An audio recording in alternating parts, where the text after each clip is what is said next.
ಇನ್ನು ಜೆಡಿಎಸ್ನ ರಾಜ್ಯಾಧ್ಯಕ್ಷ ಯಾರಾಗಬೇಕು ಎನ್ನುವಂಥ ಬಹುದೊಡ್ಡ ಗೊಂದಲಕ್ಕೆ ಈಗ ತೆರೆ ಬಿದ್ದಿದೆ. ಒಂದೋ ಕುಮಾರಸ್ವಾಮಿಯ ಮಗನಿಗೆ ಜೆಡಿಎಸ್ನ ರಾಜ್ಯಾಧ್ಯಕ್ಷ ಪಟ್ಟ ಕೊಟ್ಟರೆ ಅಲ್ಲಿ ಜೆಡಿಎಸ್ನಲ್ಲಿ ಒಂದಷ್ಟು ಭಿನ್ನಾಭಿಪ್ರಾಯಗಳು ವ್ಯಕ್ತ ಆಗಬಹುದು ಅಂತ ಗೊತ್ತಾದ ಕುಮಾರಸ್ವಾಮಿ ಜಿಟಿ ದೇವೇಗೌಡರ ಪುತ್ರನಿಗೆ ಮಣೆ ಹಾಕೋದಕ್ಕೆ ಏನಾದರೂ ಪ್ಲಾನ್ ಮಾಡಿದ್ರ?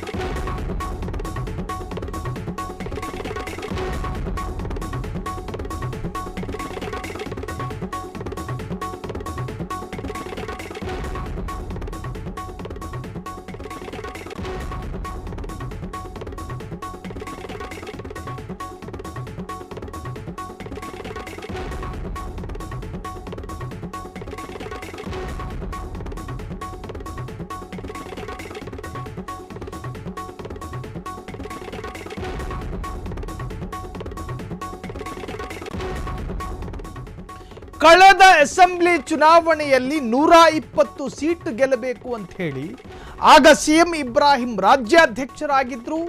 ಕುಮಾರಸ್ವಾಮಿ ಸಿಎಂ ಇಬ್ರಾಹಿಮರ ನಾಯಕತ್ವದಲ್ಲಿ ಅಸೆಂಬ್ಲಿ ಎಲೆಕ್ಷನ್ನಲ್ಲಿ 18-19 ಶಾಸಕ ಸ್ಥಾನವನ್ನು ಮಾತ್ರ ಪಡೆದುಕೊಳ್ಳುವಲ್ಲಿ ಸೀಮಿತರಾದರು.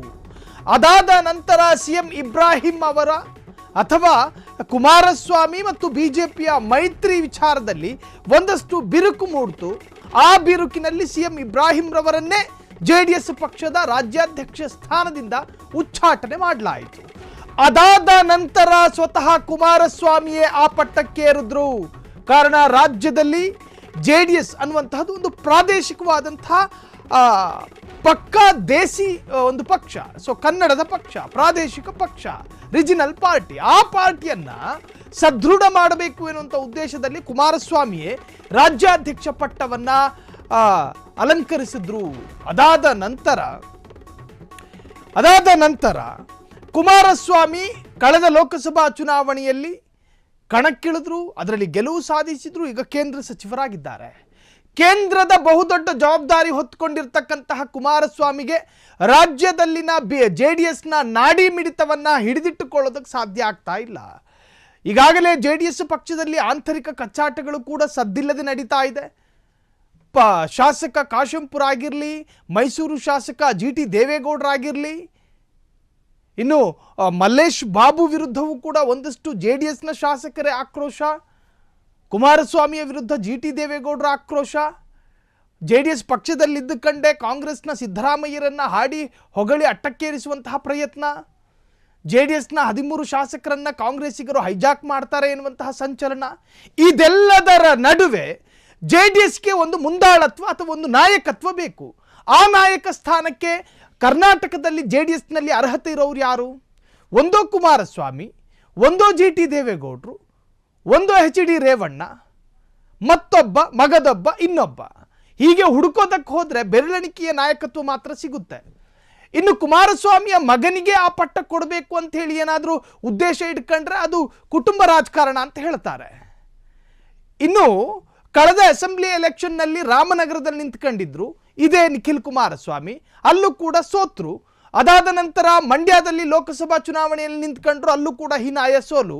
ಅದಾದ ನಂತರ ಕಳೆದ ಉಪಚುನಾವಣೆ ಅರ್ಥಾತ್ ಬೈ ಎಲೆಕ್ಷನ್ನಲ್ಲಿ ಚನ್ನಪಟ್ಟಣದಲ್ಲಿ ನಿಂತ್ಕೊಂಡ್ರು, ಅಲ್ಲೂ ಕೂಡ ಸೋಲು. 3 ಬಾರಿ ಸತತ ನಿರಂತರ ಸೋಲು ಅನುಭವಿಸಿದ ನಿಖಿಲ್ ಕುಮಾರಸ್ವಾಮಿಗೆ ಜೆಡಿಎಸ್ನ ಪಟ್ಟ ಸಿಗುತ್ತೆ ಅನ್ನೋದಾದ್ರೆ ನಾವು ಈ ಪಕ್ಷದಲ್ಲಿ ನಿಂತ್ಕೊಳ್ಳೋದಿಲ್ಲ ಅಂತ ಹೇಳಿ ಒಂದಷ್ಟು ಶಾಸಕರು, ಒಂದಷ್ಟು ನಾಯಕರು ಹೇಳಲೂಬಹುದು. ಹಾಗಾಗಿ ಮಗನಿಗೆ ಕೊಡೋದು ಬೇಡ, ಎಲ್ಲೋ ಒಂದು ಕಡೆ ಪಕ್ಷದೊಳಗಿನ ಬೇಸರದಿಂದಾಗಿ ಜಿಟಿ ದೇವೇಗೌಡರು ಜೆಡಿಎಸ್ ಅನ್ನ ಸರಿದು ದೂರ ನಿಂತ್ಕೊಂಡವ್ರೆ. ಈಗಲೋ ಆಗ್ಲೋ ಕಾಂಗ್ರೆಸ್ಸಿಗೆ ಹೋಗಲೂಬಹುದು ಎನ್ನುವಂಥ ಚರ್ಚೆಗಳಾಗ್ತಾ ಇದೆ. ಇನ್ನು ಜೆಡಿಎಸ್ನ ಅನುಭವಿ ಒಬ್ಬ ರಾಜಕಾರಣಿ ಕುಮಾರಸ್ವಾಮಿ, ಜಿಟಿ ದೇವೇಗೌಡರ ಸಂಬಂಧ ಮತ್ತು ಜಿಟಿ ದೇವೇಗೌಡ ಮತ್ತು HD ದೇವೇಗೌಡರ ಸಂಬಂಧ ತುಂಬ ಒಂದು ನಿಕಟವಾದಂತಹ ಸಂಬಂಧ. ಜೊತೆಗೆ ಜಿ ಟಿ ದೇವೇಗೌಡರ ಮತ್ತು ಸಿದ್ದರಾಮಯ್ಯರ ಸಂಬಂಧವೂ ಕೂಡ ಚೆನ್ನಾಗಿದೆ. ಕಾರಣ ಸಿದ್ದರಾಮಯ್ಯ ಈ ಹಿಂದೆ JDSನಲ್ಲಿದ್ದಾಗ ಬಹಳಷ್ಟು ನಿಕಟ ಸಂಪರ್ಕ ಇದ್ದಂತಹ ವ್ಯಕ್ತಿತ್ವಗಳು ಈ ಎರಡು. ಹಾಗಿದ್ದಾಗ ಜಿ ಟಿ ದೇವೇಗೌಡರನ್ನ ಸರಿ ಮಾಡಬೇಕು, ಅವರನ್ನು ಮನವೊಲಿಸಬೇಕು, ಅವರನ್ನು ವಿಶ್ವಾಸಕ್ಕೆ ತೆಗೆದುಕೊಳ್ಬೇಕು. ಸಾಕಷ್ಟು ಸಾಲು ಸಾಲು ಸಭೆಗಳು ಮಾಡಿದ್ರೂ ಕೂಡ ಪ್ರಯೋಜನ ಆಗಿರಲಿಲ್ಲ. ಜಿ ಟಿ ದೇವೇಗೌಡರ ಮನಸ್ಸಿನಲ್ಲಿದ್ದಂಥ ಆಕ್ರಂದನ ಮತ್ತು ಆಕ್ರೋಶಗಳು ಕಮ್ಮಿ ಆಗಿರಲಿಲ್ಲ. ಅಷ್ಟೇ ಯಾಕೆ, ಸ್ವತಃ ನಿಖಿಲ್ ಕುಮಾರಸ್ವಾಮಿಯ ಬೈ ಎಲೆಕ್ಷನ್ ಸಂದರ್ಭದಲ್ಲಿ ಜಿ ಟಿ ದೇವೇಗೌಡರು ಪಕ್ಷದ ನಾಯಕ ಅಂತ ಕರೆಸಿಕೊಂಡವ ಪ್ರಚಾರಕ್ಕೂ ಕೂಡ ಹೋಗಿರಲಿಲ್ಲ. ಅಷ್ಟು ದ್ವೇಷವನ್ನು ಇಟ್ಕೊಂಡಿರುವಂತಹ ಜಿ ಟಿ ದೇವೇಗೌಡರನ್ನ ಮನವೊಲಿಸೋದಕ್ಕೆ ಕುಮಾರಸ್ವಾಮಿಗೆ ಇರುವಂತಹದ್ದು ಒಂದೇ ಒಂದು ದಾರಿ. ಹಾಗಾದ್ರೆ ಅದೇನು? ನಿಖಿಲ್ ಕುಮಾರಸ್ವಾಮಿಗೆ ಪಟ್ಟ ಸಿಗೋದಿಲ್ವಾ? ಜಿ ಟಿ ದೇವೇಗೌಡರನ್ನ ಸೆಳೆಯೋದಕ್ಕೆ ಕುಮಾರಸ್ವಾಮಿ ಉರುಳಿಸಿದ್ರ ಹೊಸ ದಾಳ. JDSನಿಂದ ಹಿಂದೆ ಸರಿದಿದ್ದ ಶಾಸಕ ಜಿ ಟಿ ದೇವೇಗೌಡ ಸಿದ್ದರಾಮಯ್ಯರನ್ನ ಹೊಗಳಿ ಅಟ್ಟಕ್ಕೇರಿಸಿದ್ದ JDS ಶಾಸಕ ಜಿ ಟಿ ದೇವೇಗೌಡರ ಮಗನಿಗೆ ಒಲಿಯುತ್ತಾ ರಾಜ್ಯಾಧ್ಯಕ್ಷ ಪಟ್ಟ. ಇದು ಚರ್ಚೆಯಾಗಬೇಕಾದಂತ ವಿಚಾರ. GTD ಮಗ ಹರೀಶ್ಗೆ ಮಣೆ ಹಾಕುತ್ತಾ JDS ಕೋರ್ ಕಮಿಟಿ ಸ್ಥಾನಕ್ಕಿಂತಲೂ ದೊಡ್ಡ ಸ್ಥಾನ ಬೇಕು ಎಂದಿದ್ದ ಜಿ ಟಿ ದೇವೇಗೌಡರು ಶಾಸಕ GTDಯನ್ನ ಸೆಳೆಯಲು ಕೊನೆಗೂ ಕುಮಾರಸ್ವಾಮಿಗೆ ಸಿಕ್ತು ಅಸ್ತ್ರ. ನೋಡಿ, ಕಳೆದ ಅಸೆಂಬ್ಲಿ ಎಲೆಕ್ಷನ್ ಸಂದರ್ಭದಲ್ಲಿ ಪಂಚಯಾತ್ರೆ ಬೇರೆ ಬೇರೆ ಯೋಜನೆಗಳನ್ನು ತಂದಿದ್ರು ಕುಮಾರಸ್ವಾಮಿ. ಆ ಸಂದರ್ಭ JDSನ ರಾಜ್ಯಾಧ್ಯಕ್ಷ ಆಗಿದ್ದವರು CM ಇಬ್ರಾಹಿಂ. ಆಗ ನಿರ್ಮಿಸಿದ್ದಂತಹ ಒಂದು ಕೋರ್ ಕಮಿಟಿ ಸಮಿತಿ, ಆ ಕೋರ್ ಕಮಿಟಿಯ ಸಮಿತಿಗೆ ಇದೇ ಜಿ ಟಿ ದೇವೇಗೌಡರು ಅಧ್ಯಕ್ಷರಾಗಿದ್ದರು. ಇನ್ನೇನು ಕೊಡೋದಕ್ಕೆ ಸಾಧ್ಯ ರೀ? ಒಂದು ಪ್ರಾದೇಶಿಕ ಪಕ್ಷ, ಒಬ್ಬ ಶಾಸಕ ಅಥವಾ ಒಬ್ಬ ಅನುಭವಿ ಅಥವಾ ಒಬ್ಬ ಹಿರಿಯ ರಾಜಕಾರಣಿಗೆ ಒಂದು ಪ್ರಾದೇಶಿಕ ಪಕ್ಷದಲ್ಲಿ ಕೇವಲ 17-18 ಶಾಸಕರಿರ್ತಕ್ಕಂತಹ ಒಂದು ಪಕ್ಷದಲ್ಲಿ ಜಿ ಟಿ ದೇವೇಗೌಡರನ್ನು ಪರಿಗಣಿಸಿಕೊಂಡು ಕೋರ್ ಕಮಿಟಿ ಅಧ್ಯಕ್ಷರನ್ನಾಗಿ ಮಾಡಿದ್ರು. ಅದಕ್ಕೂ ಮಿಗಿಲಾದ ಸ್ಥಾನ ಬೇಕು ಎಂದಾದಾಗ ಇನ್ನೇನು ಕೇಂದ್ರ ಸಚಿವರನ್ನಾಗಿ ಮಾಡೋಕ್ಕಾಗುತ್ತಾ? ಆಗಲ್ಲ. ಮತ್ತಿನ್ನೇನು ಮಾಡೋದಕ್ಕೆ ಸಾಧ್ಯ? ಒಬ್ಬ ಯುವ ನಾಯಕತ್ವ ಬೇಕು ಒಂದು ಪಕ್ಷಕ್ಕೆ. ಅಲ್ಲಿ ನಿಖಿಲ್ ಕುಮಾರಸ್ವಾಮಿ ಹೆಸರು ಕೇಳಿಬಂತು. ನಿಖಿಲ್ ಕುಮಾರಸ್ವಾಮಿ ಬಿಟ್ಟರೆ ಇನ್ನೇನು ಮಲ್ಲೇಶ್ ಬಾಬುನ ಮಾಡೋದಕ್ಕೆ ಸಾಧ್ಯನಾ? ಆಗಲ್ಲ. JDS ಪಕ್ಷದಲ್ಲಿ ನಾಯಕತ್ವದ ಕೊರತೆ ಇದೆ. ನಾಯಕತ್ವದ ಕೊರತೆಗಳೇನೂ ಇಲ್ಲ, ಅತೃಪ್ತ ಆತ್ಮಗಳ ಸಂಖ್ಯೆ ಜಾಸ್ತಿ ಇದೆ. ಹಾಗಿದ್ದಾಗ ಈಗ ಜಿ ಟಿ ದೇವೇಗೌಡರನ್ನ ಸೆಳೆಯೋದಕ್ಕೆ ಪ್ರಯತ್ನ ಪಡ್ತಾ ಇದ್ದಾರೆ. ಅದು ಸ್ವಾಭಾವಿಕ.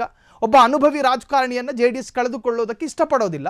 ಈಗ ಜಿ ಟಿ ದೇವೇಗೌಡ ಪುತ್ರನಿಗೆ ರಾಜ್ಯಾಧ್ಯಕ್ಷ ಸ್ಥಾನ ಕೊಡಬಹುದಾ ಎನ್ನುವಂತಹ ಚರ್ಚೆಗಳಾಗ್ತಾ ಇದೆ. ಸಾಲು ಸಾಲು ಸಭೆಗಳಾಯಿತು. JDSನ ಸಾಕಷ್ಟು ಅನುಭವಿ ರಾಜಕಾರಣಿಗಳ ಜೊತೆ ಕುಮಾರಸ್ವಾಮಿ ಸ್ವತಃ ಸಲಹೆಯನ್ನು ಪಡ್ಕೊಂಡ್ರು. ಅದು ಒಂದು ಕುಮಾರಸ್ವಾಮಿಯ ಬಳಿ ಇಷ್ಟ ಆಗುವಂಥ ಗುಣಗಳದು. ಎಂಥವರೇ ಆಗಿರಲಿ, ಎಷ್ಟು ವಯಸ್ಸಲ್ಲಿ ಚಿಕ್ಕವರೋ ದೊಡ್ಡವರು, ಅನುಭವಿ ರಾಜಕಾರಣಿ ಆಗಿದ್ದರೆ ಸಾಕು, ಅವ್ರ ಜೊತೆ ಸಲಹೆ ಕೇಳ್ತಾರೆ, ಕಾರ್ಯಕರ್ತರ ಸಲಹೆಯನ್ನು ಸಂಗ್ರಹಿಸ್ತಾರೆ. ಏಕಾಏಕಿ ಸ್ವಂತ ನಿರ್ಧಾರಕ್ಕೆ ಬೀಳೋದಿಲ್ಲ ಕುಮಾರಸ್ವಾಮಿ. ಹಾಗಾಗಿ ಮಗನಿಗೆ ಕೊಟ್ಟರೆ ಅದು ಕುಟುಂಬ ರಾಜಕಾರಣ, ಫ್ಯಾಮಿಲಿ ಪಾಲಿಟಿಕ್ಸ್ ಆಗುತ್ತೆ. ಇನ್ನು ಜಿ ಟಿ ದೇವೇಗೌಡರ ಮಗನಿಗೆ ಕೊಟ್ಟರೆ, ಕೊಡದೇ ಇದ್ದರೆ ಅದು ಬೇರೆ ಸಮಸ್ಯೆ ಆಗುತ್ತೆ. ಇನ್ನು ಬೇರೆ ರಾಜ್ಯದ ಬೇರೆ ಬೇರೆ ಸಮುದಾಯಗಳಿದ್ದಾವೆ. ಏನು ದಮನಿತ ಸಮುದಾಯ ಇದೆ, ಇನ್ನು ದಲಿತ ಸಮುದಾಯದ ನಾಯಕನಿಗೆ ಕೊಡಬೇಕು ಅಂತ ಅನ್ಕೊಂಡ್ರೆ ಅಲ್ಲೂ ನಾಯಕರ ಕೊರತೆ ಇದೆ. ಇನ್ನು ಅಲ್ಪಸಂಖ್ಯಾತ ಸಮುದಾಯಕ್ಕೆ ಈ ಹಿಂದೆ ಕೊಟ್ಟು ತಗಲಾಕೊಂಡಿದ್ದಾರೆ ಕುಮಾರಸ್ವಾಮಿ. ಆ CM ಇಬ್ರಾಹಿಂರವರನ್ನು ಸ್ವತಃ ದೇವೇಗೌಡರ ಸಮಕ್ಷಮದಲ್ಲಿ ಉಚ್ಚಾಟನೆ ಮಾಡಲಾಗಿದೆ. ಇನ್ಯಾರಿಗೆ ಕೊಡೋದು? ಕೊನೆಗೂ ಜಿ ಟಿ ದೇವೇಗೌಡರ ಪುತ್ರನಿಗೆ ಒಲಿಯುತ್ತಾ ರಾಜ್ಯಾಧ್ಯಕ್ಷ ಪಟ್ಟ. ನಿಖಿಲ್ 3 ಬಾರಿ ಸೋತಿದ್ದ ಕಾರಣಕ್ಕೆ ತಪ್ಪಿತ್ತ ಹಾಗಾದರೆ ಪಟ್ಟ. ಮಗನಿಗೆ ಪಟ್ಟ ಕಟ್ಟೋಕೆ ಸಿದ್ಧತೆ ಮಾಡಿಕೊಂಡಿದ್ರ HD ಕುಮಾರಸ್ವಾಮಿ. ದಳಕ್ಕೆ ಶುರುವಾಯಿತು ಪಟ್ಟಕ್ಕಾಗಿ ಕದನ. ದಳದಿಂದ ದೂರ ಸರಿದಿದ್ದ ಜಿ ಟಿ ದೇವೇಗೌಡರು. ನಿಖಿಲ್ ಅಧ್ಯಕ್ಷರಾದರೆ ಜಿ ಟಿ ದೇವೇಗೌಡರು ಪಕ್ಷ ಬಿಡ್ತಾರೆ ಅನ್ನೋ ಆತಂಕ. ನಿಖಿಲ್ ಕಳೆದ ಉಪಚುನಾವಣೆಯಲ್ಲೂ ಕೂಡ ಸೋತಿದ್ರು, ಹಿಂದಿನ ಲೋಕಸಭಾ ಚುನಾವಣೆಯಲ್ಲೂ ಕೂಡ ಸೋತಿದ್ರು, ಕಳೆದ ಅಸೆಂಬ್ಲಿ ಎಲೆಕ್ಷನ್ನಲ್ಲೂ ಕೂಡ ಸೋತಿದ್ರು ನಿಖಿಲ್. ಸೋತವರಿಗೆ ಪಟ್ಟ ಎಂದಾದರೆ ಪಕ್ಷ ಉಳಿಯಲ್ಲ ಎಂದಿದ್ದ JDSನ ಹಲವು ಶಾಸಕರು, ಎಲ್ಲ ಶಾಸಕರಲ್ಲ. ಇನ್ನು GTDಯನ್ನು ಸೆಳೆಯೋದಕ್ಕೆ ಕುಮಾರಸ್ವಾಮಿಯಲ್ಲಿ ಇದ್ದಂತಹ ಕೊನೆಯ ಅಸ್ತ್ರ JDSನಿಂದ ಹಿಂದೆ ಸರಿದಿದ್ದ ಶಾಸಕ ಜಿ ಟಿ ದೇವೇಗೌಡ. ಸಿದ್ದರಾಮಯ್ಯರನ್ನ ಹೊಗಳಿ ಅಟ್ಟಕ್ಕೇರಿಸಿದ್ದ JDS ಶಾಸಕ ಜಿ ಟಿ ದೇವೇಗೌಡರ ಮಗನಿಗೆ ಹಾಗಾದರೆ ಒಲಿಯುತ್ತಾ ರಾಜ್ಯಾಧ್ಯಕ್ಷ ಪಟ್ಟ ಎನ್ನುವಂತಹದ್ದು. ಇನ್ನು ಜಿ ಟಿ ದೇವೇಗೌಡರ ಮಗ ಹರೀಶ್ಗೆ ಮಣೆ ಹಾಕುತ್ತಾ JDS ಪಕ್ಷ ಕೋರ್ ಕಮಿಟಿ ಸ್ಥಾನಕ್ಕಿಂತಲೂ ದೊಡ್ಡ ಸ್ಥಾನ ಬೇಕು ಎಂದಿದ್ದಂತಹ ಜಿ.ಟಿ. ದೇವೇಗೌಡರು ಶಾಸಕ ಜಿ.ಟಿ.ಡಿಯನ್ನು ಸೆಳೆಯೋದಕ್ಕೆ ಕೊನೆಗೂ ಕುಮಾರಸ್ವಾಮಿ ದಾಳ ಉರುಳಿಸೋದಕ್ಕೆ ಸಿದ್ಧತೆಯನ್ನು ಮಾಡಿಕೊಳ್ತಾ ಇದ್ದಾರಾ ಎನ್ನುವಂತಹದ್ದು ರಾಜ್ಯ ರಾಜಕಾರಣದಲ್ಲಿ ಈಗ ಸಂಚಲನವನ್ನು ಮೂಡಿಸ್ತಾ ಇದೆ.